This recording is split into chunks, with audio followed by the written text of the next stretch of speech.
Darrell, it's been almost 9 months. We've got the biggest restrictor plate since DW won the Daytona 500, and they are fast. Reach up there and pull those belts tight one more time. All right, drivers. Mr. Edwards, Mr. Harvick, y'all be nice now. Hold them down.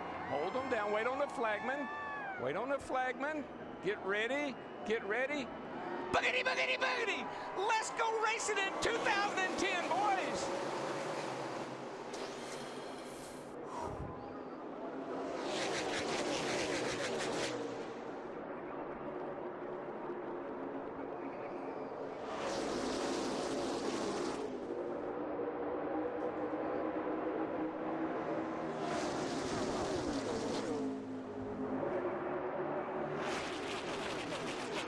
In the backstretch, Edwards edges ahead.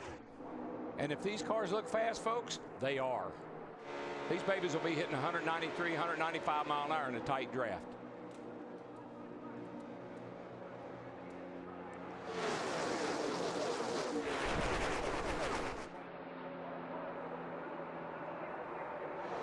Kevin Harvick in that outside line just didn't get up to speed as quickly as Carl Edwards in the inside. And this is the very first laps, as we talked, that he has made in this race car when he took the green flag. I think that outside line will pull back up there. That inside always has the advantage on the start because the guy on the pole gets to go first. I believe that outside line will have some, it will come to the front here very shortly. I think you see right there how much these cars bounce and juke around, and this is at over 190 miles an hour in the corners. Three wide mid-pack. That was Kenny Schrader and John Andretti back there. Everybody will be pretty nice to each other right now, except if you get in the middle like Juan Montoya is in the 42. Three-car breakaway, Carl Edwards, Brian Vickers, Greg Biffle. That's the good thing, though, about this bigger carburetor restrictor plate. You can pull back, but Montoya in that white 42 car, he has no help in the middle back there. Everybody that I talked to that said they got stuck in the middle like that, it was very uncomfortable. Running the third of 25 laps, then a 10-minute break, and then 50 laps to finish it. There, you're probably going to see some sparks out of these cars for the first few laps because they got tire pressure pretty low, and you'll probably see a lot of sparks out of some of these cars. I think we're seeing it with Kurt Busch in that 2 car. Oh my gosh. Remember, that's the first laps that race car's made, so they're just sorting things out. That 10-minute break will be welcomed by that team. Oh, they'll grind that down sooner or later, but it may do more harm than it does good. Got us a nice little wad here, boys. All 24 cars tight together as we complete 3 laps, but Kevin Harvick has just not been able to pull Ryan Newman and the rest of that outside lane up toward Carl Edwards. For about 10 laps here, you'll be able to run like this. Right now, you can hold the car wide open, nice cool temps, got a lot of grip in the car, tires are new. As the tires go away, that's when things get hairy. You know, Darrell, I know in the pre-race that Jeff liked the Roush Fenway cars, you like the Hendrick cars, but I've been watching that 31 car right there of Jeff Burton that's running fourth as we see Jeff Gordon pushing that 11 car up through there. Remember, that 11 car is a backup car. That's Bobby Labonte in 71 backing up. I tell you, one place I think we got to keep an eye on, guys, is into turn 3. Everybody told me that these cars with the bigger plate are getting into 3, that you've actually got to lift out of the throttle a little bit to keep the car from running up the track. And that's been the direction that the wind's been blowing, so you really got to push down into turn 3. Jeff Burton has broken to the outside. He's picked up 2 spots. He sits in third in the 31.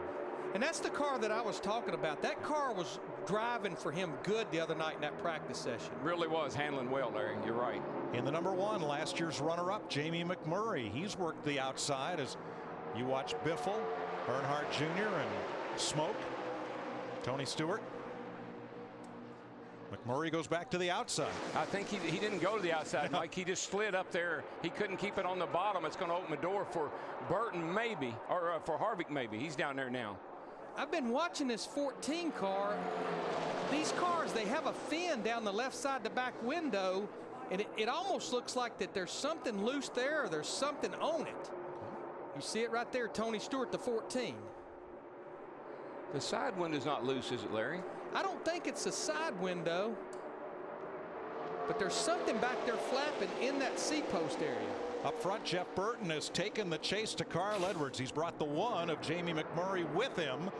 Burton on the outside of Brian Vickers in the 83. Boy, right now, that 31 car, Burton, it'll go anywhere he wants to. Take it to the bottom, jump up to the outside. In the first practice Thursday, that was the best car here. Fastest car in practice. Good job. 2x2 behind you now. No pressure for Carl Edwards. Maybe a little bump or two. Yeah, no pressure. No pressure for you. That was a pretty serious little lift off the ground right there. And here comes Harvick on the bottom. Oh, Burton got a bump from McMurray, and that squirreled up the 31 and backed up the field behind him. Yeah, that's that chain reaction thing. You got to really watch it. You'll get run over from behind, even though you're not doing anything wrong.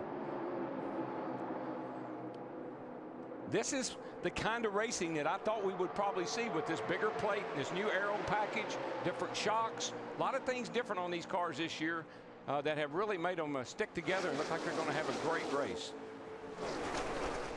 3 cars have lost the draft: Juan Montoya, Bobby Labonte, and Derek Cope.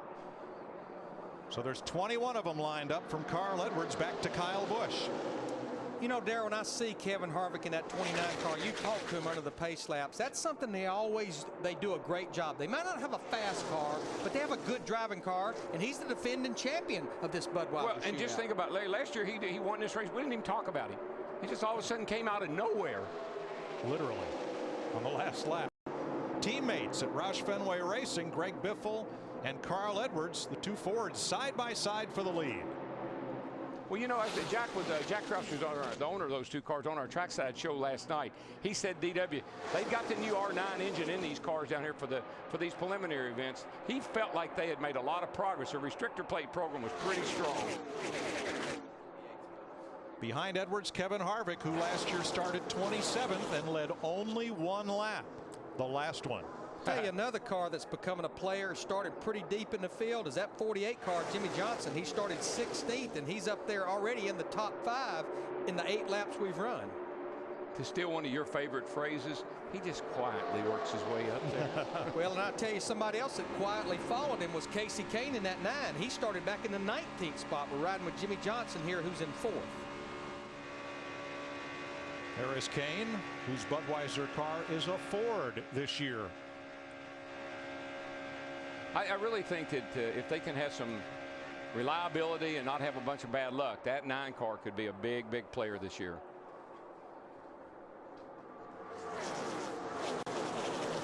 At the front, Carl Edwards. At the back of this draft and in danger of losing touch with the leaders is Kyle Busch. Steve, what's up? Mike, he just told crew chief Dave Rogers, he says, I'm turning 8,800 RPM. I think we have the wrong gear in it.